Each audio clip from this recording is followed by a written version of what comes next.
Today, we're doing a deep dive into the marketing claims around these self-fitting dental solutions you see online, often called things like KO dentures or Cvioert dentures. Right.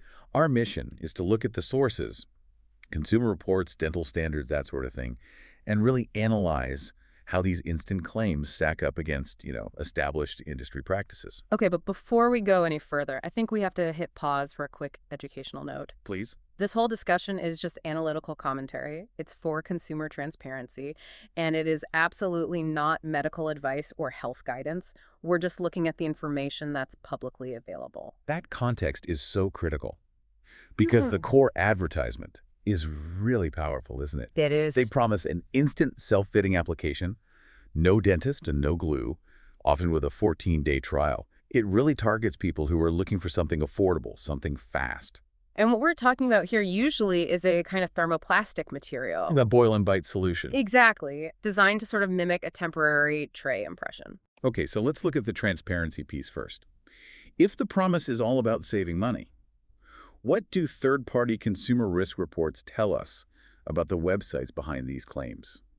This is where it gets pretty fascinating. The public data is extreme. Independent consumer analysis tools have registered just a staggeringly low confidence score. How low are we talking? In some cases, 1 out of 100. 1 out of 100. Yes. And a score that low isn't just a warning sign. In this sector, it often correlates directly with, well, very high rates of customer complaints. Complaints about what specifically? Things like non-delivery of the product or real difficulty getting that advertised refund or the product just failing. The fact that the website is also new, only about 10 months old, just compounds that low trust score. That's just catastrophic consumer feedback.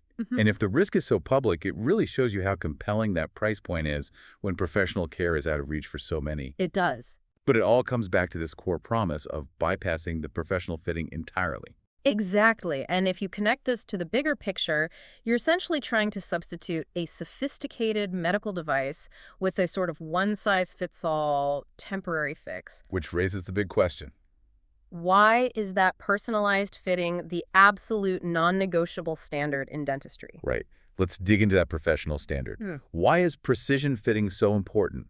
What are the specific requirements that these thermoplastic materials just usually can't meet? Think of it like this. It's like buying prescription glasses off a rack at the store just because you like the color of the frames. Okay. The immediate fit might seem okay, but the actual prescription underneath is what's critical. I see. The need for a precise fit is all about preventing functional and biological complications down the line. Dentures aren't just for looks. They have a job to do. They have a very specific job. They distribute biting forces across the jaw structure. And these non-fitted devices, they just lack the density and stability for long-term chewing stress. So what's the potential long-term effect here? Well, this is what's crucial.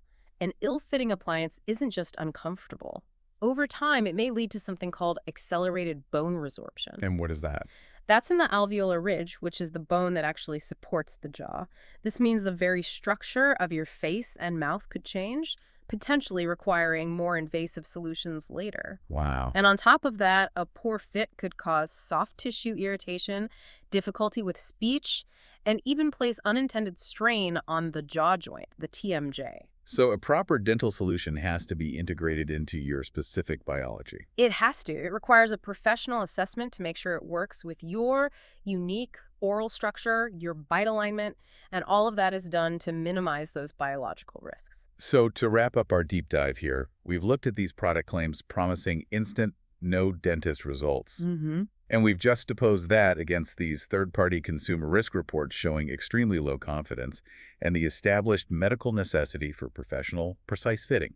The conflict is pretty clear. It's convenience versus biological necessity. And, knowledge is most valuable when it's understood and applied. This analysis just highlights how important it is to scrutinize claims, especially when marketing is addressing such an essential health need.